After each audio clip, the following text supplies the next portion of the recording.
43 ans au pouvoir.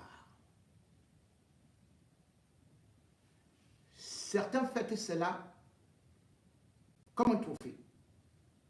Sauf que tout trophée, on doit dire, on a bien joué, on a marqué des buts. Mais le régime Biya, lui, est toujours hors jeu, marque les buts de la main, corrompt les arbitres, fait l'anti-jeu, et si jamais l'adversaire se plaint, boum, on t'arrête, on te met en prison.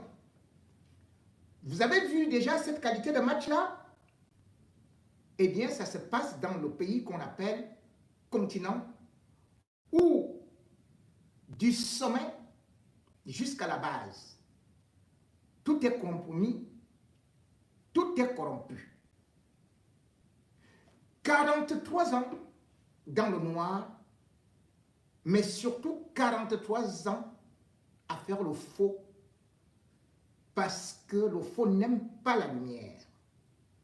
Et c'est pour cela que chaque fois qu'on demande au régime Biya d'organiser une élection qui soit vraiment un peu transparente, eh bien, le régime se met toujours dans des situations qui font que le monde entier ne vienne même plus, n'envoie même plus ses observateurs, parce que tout est faux. Vous vous rendez compte qu'en 2018, le régime Biya, devant le monde entier, avait sorti un groupe de bandits sans domicile fixe, mais qui s'étaient présentés devant les médias comme Transparency International pour aller valider une élection. Toujours en 2018, Atangandji nous avait sorti de son chapeau magique une agence qui devait donc faire les sondages.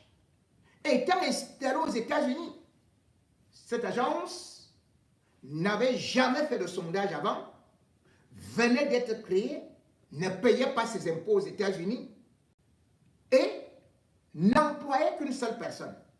Cette personne, c'était le frère d'Atangandji, ministre de l'administration territoriale, lui-même grand bandit de grand chemin.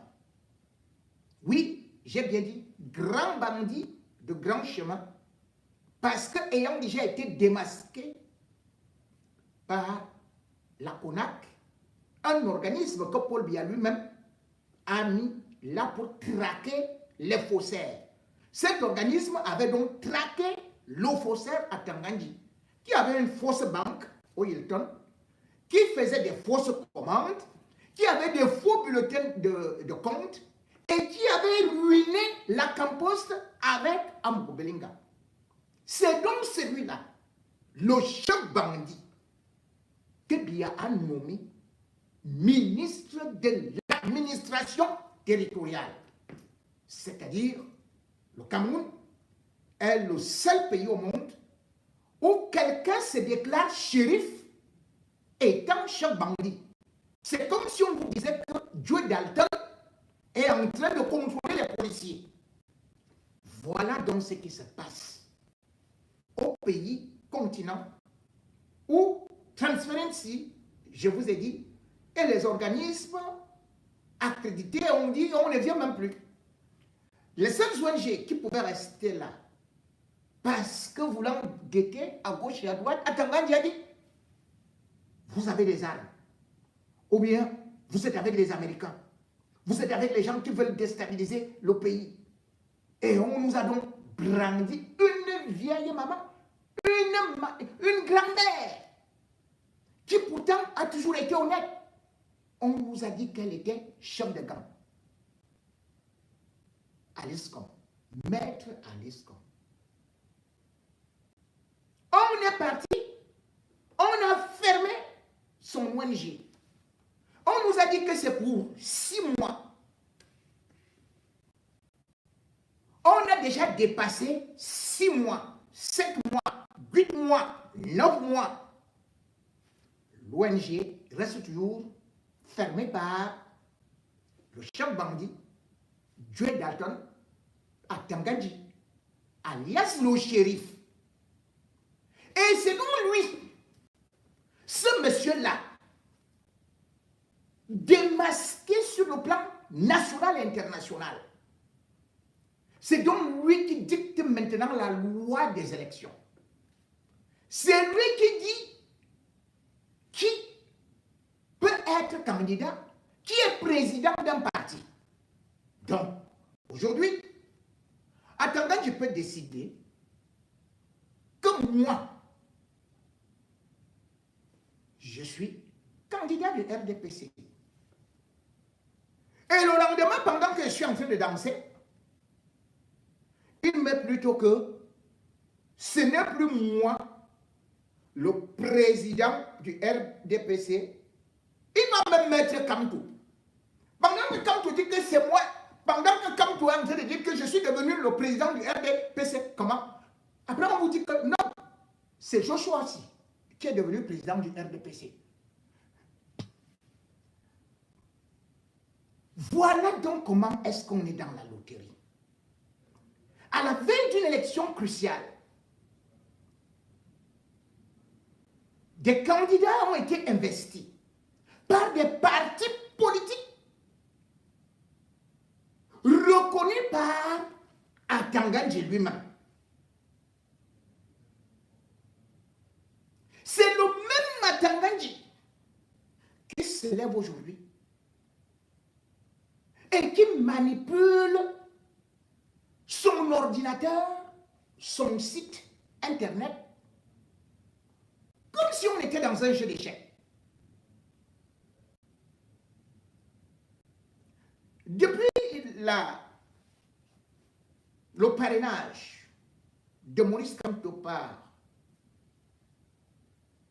le Manidem de Anissé Kane, le régime est dans un comportement de voyous tous azimuts. Ils n'ont même plus peur de rien. Devant le monde entier, ils trichent. Devant le monde entier, ils magouillent. Devant le monde entier, ils font le faux outrancier.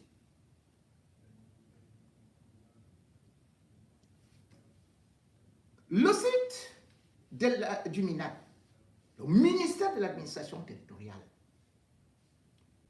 est donc devenu comme un marché à la sauvette. Aujourd'hui, vous voyez un habit accroché là, puis le lendemain, c'est à tel endroit, après, c'est tel ou tel endroit. Silence, on joue.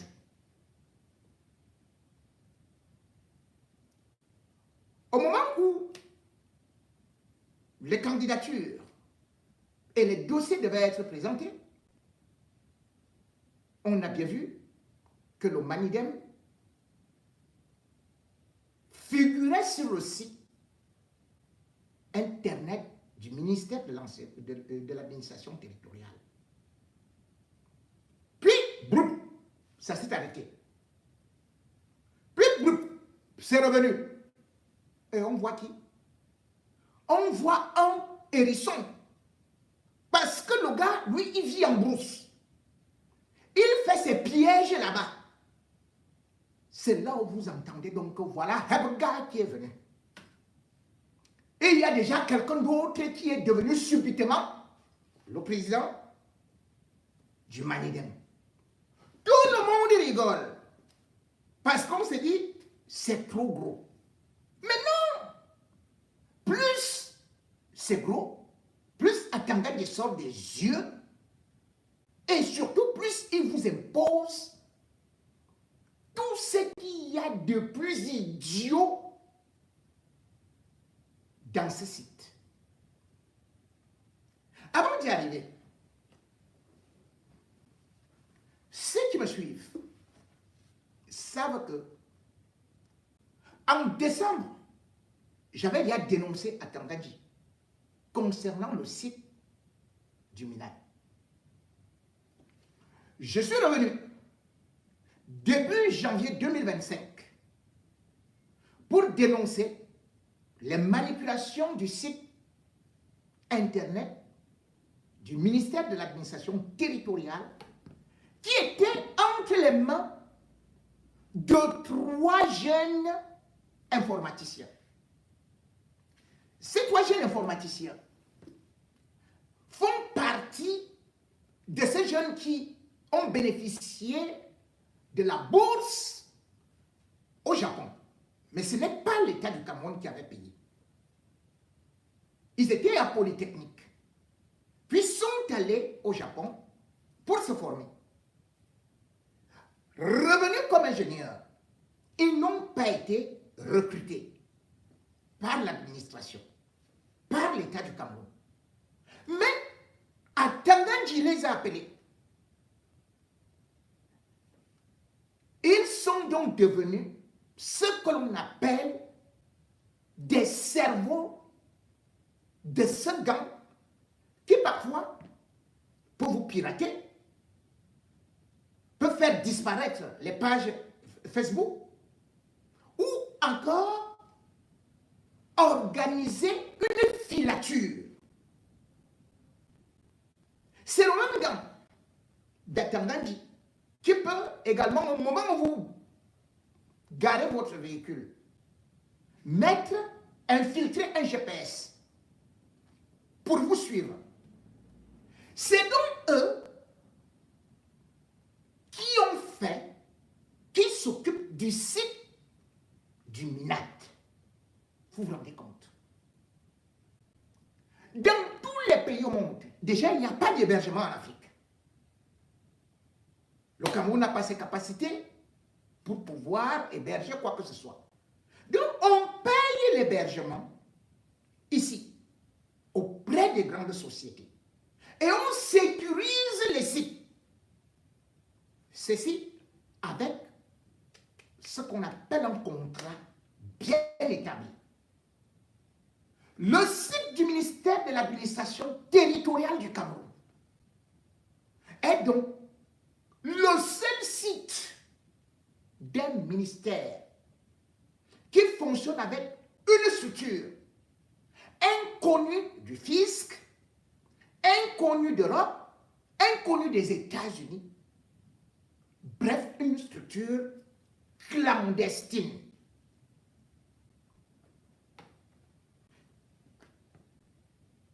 Le paiement, c'est avec les fausses factures. Et il est donc arrivé qu'en janvier, après avoir fait d'autres coups, le gang des 3 garçons exige à Atanganji des paiements, ce qu'il n'a pas fait. Ils sont allés pour lui demander qu'il voulait 30 millions, puis 50 millions. Et c'est là dont il y a eu des problèmes. On a commencé à voir le site avait disparu. Puis le site avait réapparu avec des informations erronées. Bien plus, l'un d'entre eux avait lui-même piraté le téléphone d'Atanganji. Et Atanganji étant bloqué, ne sachant pas que c'est eux qui ont introduit le virus dedans, avait demandé à un de débloquer cela, d'arranger cela. Ça leur permettait de tout vider. Et là-dedans, Atanganji avait des informations privées, c'est-à-dire et leurs parcours et tout ce qu'il peut faire. Les garçons ayant pris cela ont donc commencé à lui faire le chantage. Et c'est en ce moment-là que je disais, l'affaire-ci, même pendant l'élection, va nous rattraper. Steve Fa avait été commissionné, tout comme Bruno Bidjan, pour pouvoir les convaincre. Mais les gars, ils avaient déjà filé. Certains, puisqu'ils savent bien évidemment déjouer, pouvaient me montrer qu'ils sont au Cuba, alors qu'ils n'étaient pas très loin du Nigeria. Ils avaient demandé le versement finalement de 150 millions pour ne pas tout balancer. Atangandji a donc commencé à payer. Mais comme eux-mêmes aussi savaient que s'ils se mettent à côté de Atangandji, il va les prendre, eh bien, ils ont disparu dans la nature. Semble-t-il, ils peuvent se trouver au Nigeria. Et il ne manque donc pas de rappeler à Atangandji pour lui mettre une pression que c'est nous qui contrôlons ceci. C'est nous qui avons ceci ou cela. Voilà d'abord la première réalité. C'est-à-dire que le site du ministère de l'administration territoriale du Cameroun est entre les mains des hackers. Le site est entre les mains des individus sans foi ni loi qui font le chantage à leur chef de gang à Atangandji. Le site de Mina, aujourd'hui, est le plus vulnérable. Demandez à n'importe quel informaticien. Quand il y a accès, il va vous dire ça c'est pas assez. Ça ressemble à un truc amateur. Et pourtant, Atangandji prend de l'argent, détourne cet argent, soit disant que c'est pour l'entretien du site. Troisième des choses beaucoup plus graves, c'est que dans le site du MINAT, vous avez les informations de tous les sous-préfets, des informations sensibles, de tous les sous-préfets, des préfets, des gouverneurs. Donc, vous comprenez, administration territoriale, y compris les chefs. C'est entre les mains des individus sans foi ni loi. Imaginez ce que ça peut donc être. C'est-à-dire que, en pleine publication d'une élection présidentielle, Atangandji qui fait actuellement le faux avec eux, ils peuvent bien aller proposer à quelqu'un d'autre. Ça apparaît sur le site du ministère de l'administration territoriale que c'est Joshua aussi qui est vainqueur de l'élection présidentielle. Voilà là où le piège risque d'attraper Atangandji, qui pour l'instant se bat contre les opposants, oubliant que les mêmes qui lui avaient déjà fait le coup vont lui demander encore de payer plus, parce que ils détiendront toutes les preuves et peuvent faire tomber n'importe qui du gouvernement. Donc on peut bien se retrouver le 12 ou le 20 octobre avec ce genre d'informations. Qu'on va même vous dire que, comme vous voyez là, celui qui vient de remporter l'élection présidentielle, c'est Amadou Ahidjo qui est mort. Puisqu'ils sont dans le faux, et parce qu'ils sont là aussi pour lui faire un chantage. Atangandji ne peut pas être considéré comme une victime, puisque le travail qui est fait actuellement, il assume. Certains ont dit, oh, on entretient le site, on fait ceci, on fait cela, mais comment se peut-il que quand on entretient donc le site, des informations disparaissent, d'autres sont remises en avant. Mesdames et messieurs, sans être un grand informaticien, regardez le cinéma de notre pays. Ministère de l'administration territoriale, regardez ce qui se passe dans ce site-là. Regardez ce que d'autres ont découvert. Un faux grossier qui peut bien évidemment allumer des braises. Parce que désormais, le monde entier a les preuves palpables que le régime Biya manipule l'élection et a pour pour ambition d'empêcher à Maurice Kamto de se présenter même, que par tous les moyens, ils vont fausser. C'est-à-dire qu'ils n'ont même pas pris la peine de mettre des gants. Ils montrent leurs intentions. Ils montrent la finalité de leurs actions. Que faites quoi? Voilà, nous, on a déjà un plan d'action. Parce que nous, on a des grosses maisons à finir. Nous avons, bien sûr, des grosses voitures. Nous avons des entreprises. Nous avons vendu le pays aux étrangers. Jamais on ne peut accepter le changement. Mesdames et messieurs, le Cameroun a la croisée des chemins. À cause d'un gang de braqueurs, de bandits hors normes, des gens sans foi ni loi, et surtout d'un incompétent malfaiteur recruté au Nigeria qui a décidé finalement de faire du MINAT sa propriété privée où il peut défaire et faire des présidents. Regardons cette manipulation qui fait honte à ce pays qu'on appelle continent. Alors, nous sommes mardi le 22 juin 2025, exactement minuit 40 minutes, c'est-à-dire 40 minutes après la fermeture des bureaux de l'ECAM, servant pour l'occasion de la réception des candidatures.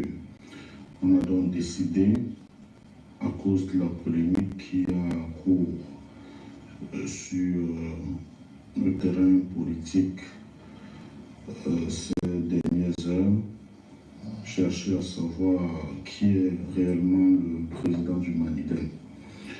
Alors, le MINAT étant la tutelle des partis politiques, nous allons dans le site officiel du ministère de l'administration territoriale du Cameroun.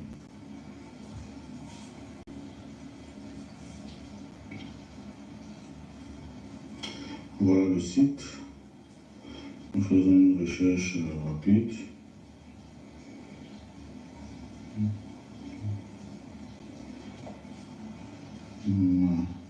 Manidem.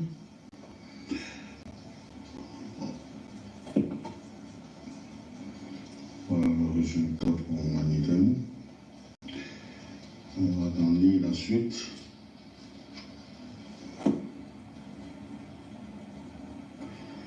Alors, on a le Rassemblement démocratique du peuple camerounais, l'acte de légalisation.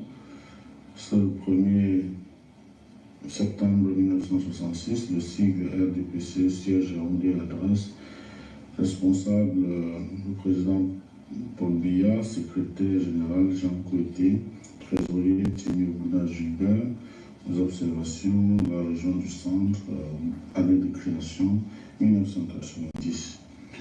Alors, cherchons rapidement les informations pour Manidem.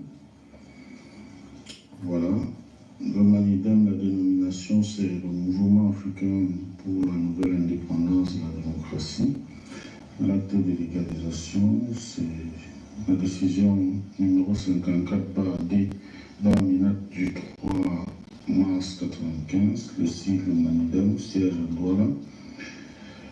Les responsables, le président Anissé Kanem, vice-président Ngormo, fils Valentin Jean, trésorier Ticho Florence.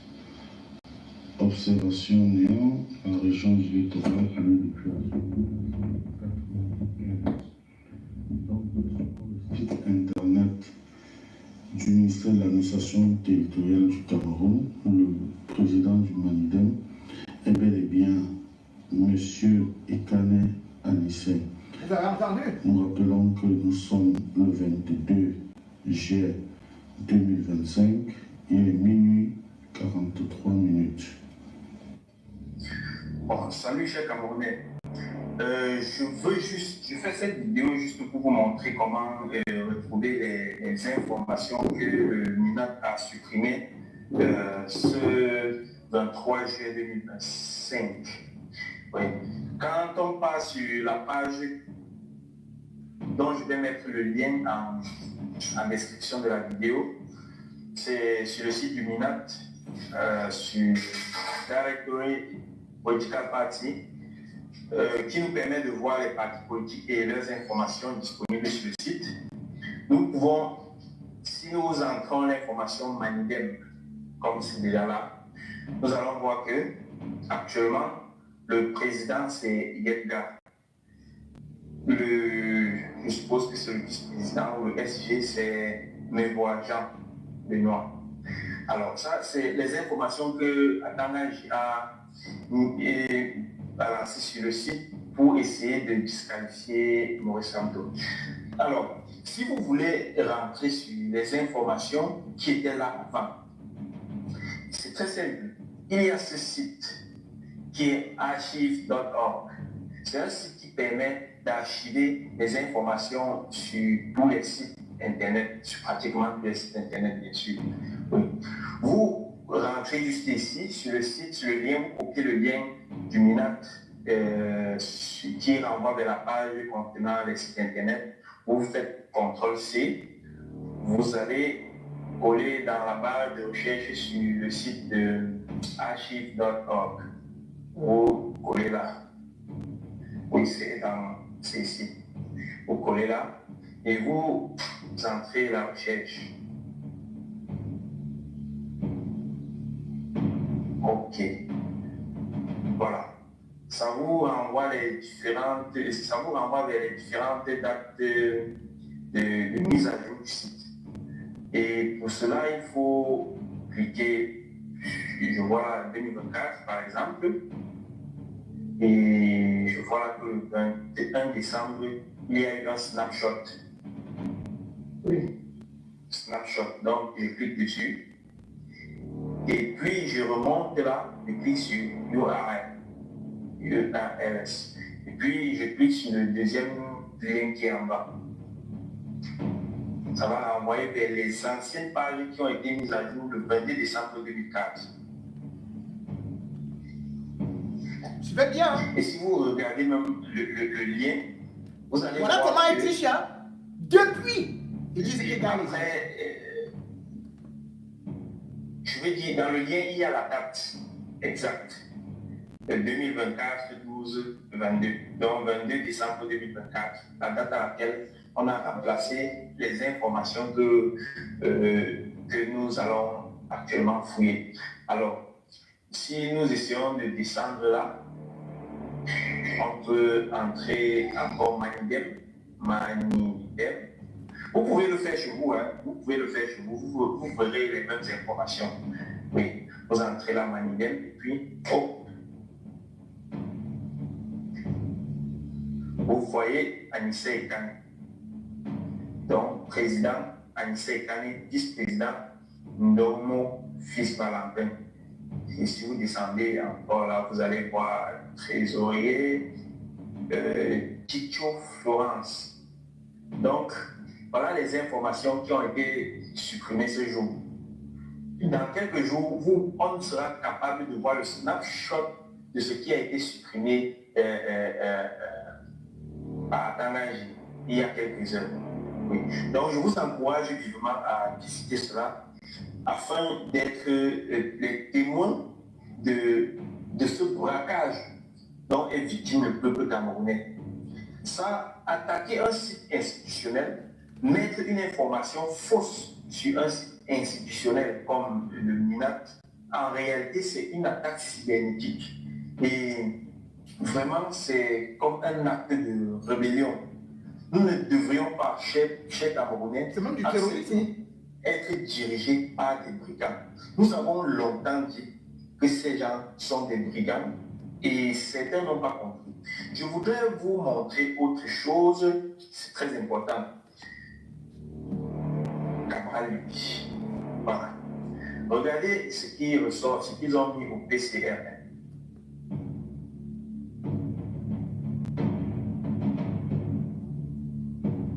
Ils n'ont même pas vu qu'il y a deux tendances. il y a la tendance de Robert Kona et il y a la tendance de Kaba Bibi. C'est très dangereux ce qu'on voit là. Donc, s'ils sont sages, il faudrait qu'ils se préparent déjà, parce que ce serait aussi également un motif de rejet de la candidature de Kaba Bibi, au cas où ceux qui orchestrent tout ceci veulent absolument avoir Paul Biya comme candidat contre plusieurs autres opposants qui ne valent pas la peine. J'espère que cela vous a permis de comprendre par qui est dirigé, qui sont ceux qui dirigent le Cameroun, et que vous allez participer au changement dans notre pays a besoin. Merci.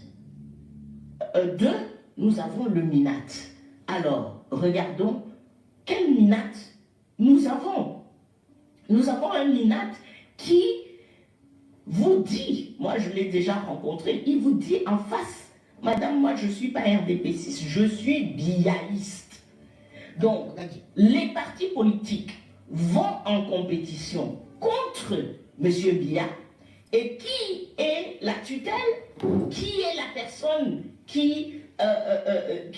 l'institution du gouvernement qui est impliquée dans les élections? C'est quelqu'un qui dit ouvertement que lui, il a un candidat. Non seulement il le dit ouvertement, il est l'acteur clé. Monsieur Atangandji, c'est lui qui crée la majorité présidentielle en 2018. C'est lui qui négocie avec les partis politiques. Il a négocié aussi avec vous en 2011? Il a essayé. Il a essayé de négocier avec... Non, en 2011, non, il n'était pas encore là.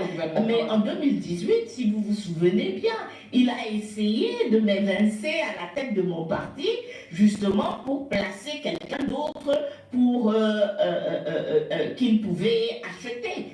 Hein. Donc...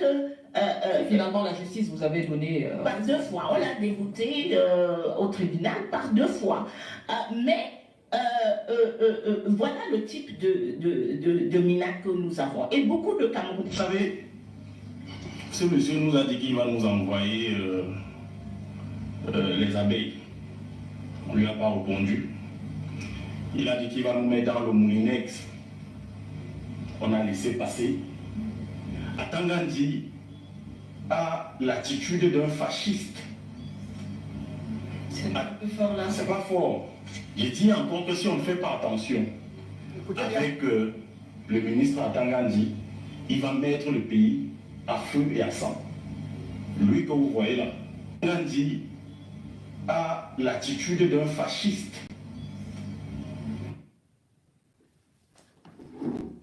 Pire, parce que cet homme est celui avec Gongo qui, dans la branche dure extrémiste du RDPC, ont créé la guerre du Mozo. Le RDPC était avec eux. Maintenant, il se retire. Il a compris que là, ils sont en train d'aller là, c'est pour tout détruire. Mettre le Cameroun à feu et à sang. Parce que vous ne pouvez pas, en ces périodes, défier tout un peuple, défier la communauté internationale, marcher sur les institutions, juste parce que vous dites que vous êtes le shérif et que vous pouvez broyer tout le monde dans votre moulinex. Les Camerounais ne sont pas prêts. Ce que ces gens sont en train de préparer ressemble curieusement à ce qui s'est déjà passé au Nozo. On n'a pas fini avec cette crise amazonienne. Ils vendent les armes là-bas. Ils font le business là-bas. Ils ont installé les Amba Boys, Atangandji Boys, pour extorquer les populations et pour faire le trafic d'armes. D'où maintenant leur force avec Ngongo. Cette fois-ci, ils ont décidé de diviser le régime en plusieurs plans, en plusieurs morceaux et d'écarter le plus grand concurrent qui peut au moins faire ombrage à leur sombre dessein. Maurice Kamto. Aujourd'hui, la jeunesse camerounaise se lève et commence à crier stop. Des femmes intelligentes tels que, par exemple, Alice Camp, ne font qu'attirer l'attention. Où est donc l'ONU? On nous a dit que l'ONU devait être là.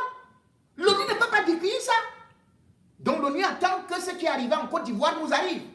Pour qu'ils arrivent pour dire que maintenant on va éteindre l'incendie, on va gagner des marchés, puis on va mettre... Voilà donc le plan machiavélique, satanique de ces gens qui ne veulent verser que du sang. Mesdames et messieurs, le Cameroun est au tournant de son histoire. Oui, Atangandji a un ennemi. Aujourd'hui, c'est le peuple camerounais. Et le peuple camerounais est représenté dans sa diversité et ses revendications par Maurice Kamto. Il faut donc finir avec Maurice Kamto. Il devient fou quand on dit Kamto. Kamto occupe tout l'espace médiatique. Dieudonné Yebga est monté de toutes pièces par le MINAT. Mais pourtant, Dieudonné Yebga est celui qui avait au départ été reconnu comme président du Malidem et Anissé Ekaner reconnu par l'administration. Eh bien oui, mais aujourd'hui, ça les embête beaucoup.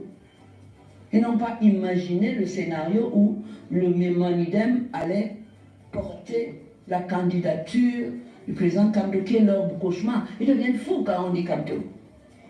Vous le pensez vraiment? Pas je le pense. Il y a d'autres candidats pourtant. Mais oui, mais justement, vous avez entendu parler de... Kamto occupe tout l'espace médiatique. Il y a Kamranibi aussi. Mais le numéro 1 dans tout ça, c'est Kamto. Qui occupe. Ils sont candidats, bien sûr, ils sont même là avant. Mais pourquoi on focalise sur Kamto? C'est la question qu'on voulait vous poser. Mais parce qu'il empêche les gens là-bas, le concurrent Biya. Est-ce que le Biya peut faire un débat télévisé physiquement avec Kamto comme il devrait? Il a déjà fait. Donc il ne le... Mais non, mais est-ce qu'il peut? Il devrait. Parce qu'il devrait être questionné par ce foisonnement de candidature. Lui, Biya. C'est lui qui devait se sentir... Mais qu'est-ce que ça veut dire? Je m'en vais leur dire que ils m'ont toujours voté, me voici, je suis encore capable. Moi, c'est ce que je faisais. Donc vous attendez Je n'attendais pas que j'envoie des chiens enragés sur, de mon ministère, de mon gouvernement, pour détruire un candidat, l'insulter. C'est pas ça qui va nous faire nous détourner du vote de Kamto. Au contraire, les voilà qui sont en train de fabriquer le vote massif de Kamto. Les voilà. Dites-leur que c'est. Si Kamto est demain préféré à Biya, c'est parce que eux, ils en auront trop fait contre Kamto. Trop. Tout à fait. Mais est-ce que ce ne sont pas les médias aussi qui mettent trop l'accent sur un candidat? Mais non, mais les médias... Alors qu'il y a d'autres candidats. Les médias rapportent ce qui se dit. Un média a intérêt à parler de quelqu'un qui est populaire. Non? Tout à fait. Parce qu'il a besoin d'un audimat. Qui est-ce qui affole l'audimat aujourd'hui? C'est Maurice Kamto. Il ne l'a pas demandé. Peut-être il a créé aussi. Il a créé comment? Il n'était pas obligé de le créer. Puisqu'il savait qu'il n'a pas d'élu, il fallait rester présent sur la scène politique pendant 5 ans. Il n'a pas d'élu, mais maintenant il est dans un parti qui a des élus. Vous savez, vous n'avez pas appris ça? Toutes ces barrières-là, à chaque fois, Maurice Kamto vient comme un bon cabri, il saute là, mais il continue. Tellement on a focalisé sur lui, contre lui. Montrer que Kamto ne peut pas être président de la République au Cameroun, pourquoi? Qu'est-ce qu'il n'a pas? Mais ça a été le cas aussi. Il a même... comment il s'appelle? John Frundi, de regretter mémoire. Oui. Mais avec Kamto, c'est pire. C'est la folie. Vous pensez vraiment, comparé à 92? Oui. Vous savez, moi, j'ai été membre du SDF, FDF. Oui, oui. Tout à fait militante. J'ai milité dans le SDF. J'étais dans le bureau exécutif, le NEC. L'entendre. Oui. Et aujourd'hui, je vois que le même truc se fait contre Kamto. Je suis porté vers Kamto avec ça.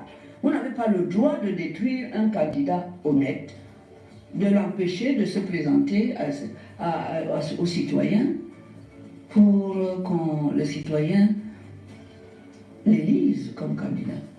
Vous ne pouvez pas.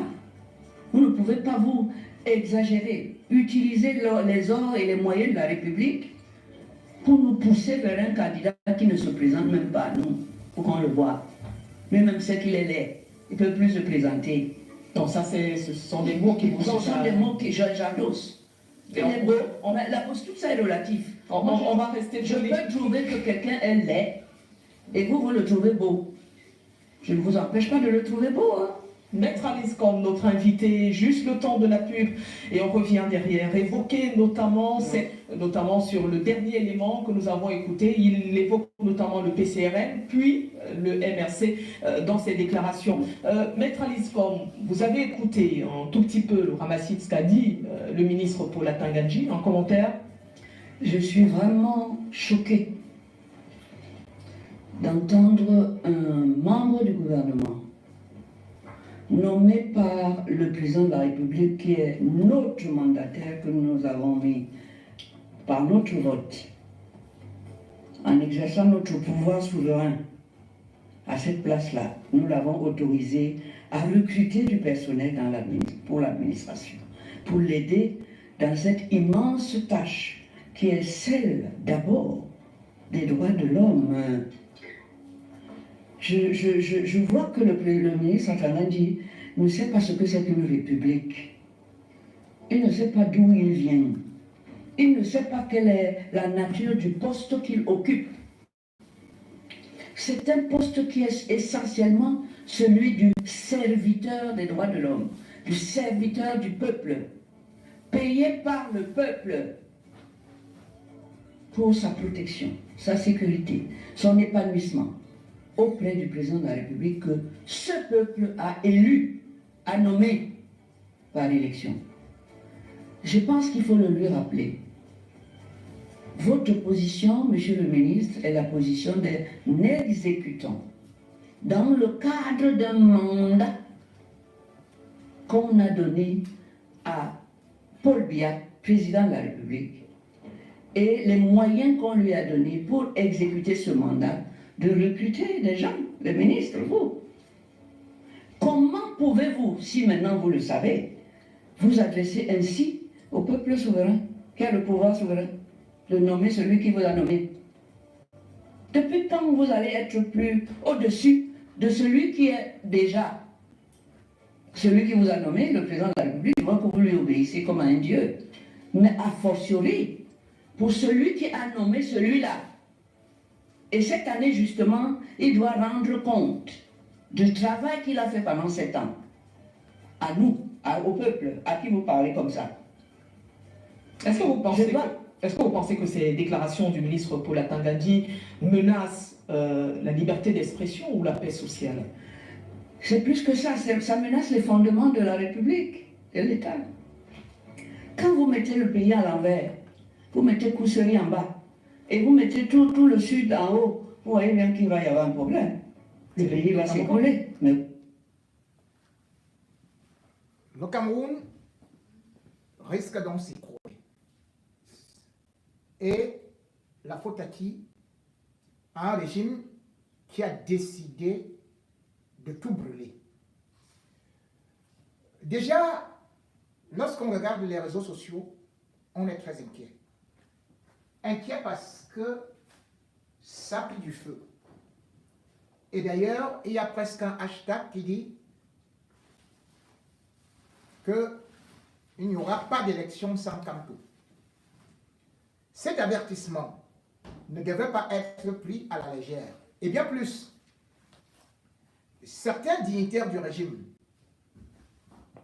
ont déjà été identifiés, de telle sorte que même leur domicile et leur famille peuvent être pris à partie. Même si je ne partage pas souvent ces vengeances aveugles, c'est d'abord une occasion pour moi de dire à Atanga-Nji que ce qui risque d'arriver au Cameroun, que Ngongo et lui en porteront l'entière responsabilité. Tous les bruits qu'on entend déjà, les tonnerres et surtout les avertissements de ce peuple nous montrent déjà que octobre 2025 ne sera pas de tout repos. Ce n'est pas une blague. Ça devrait plutôt nous inquiéter. Cette tournure des affaires. Parce que nous l'avons vu ailleurs. Et bien sûr, chacun connaît aussi cette formule de Niccolò Machiavelli. On fait la guerre quand on veut. On la termine quand on peut.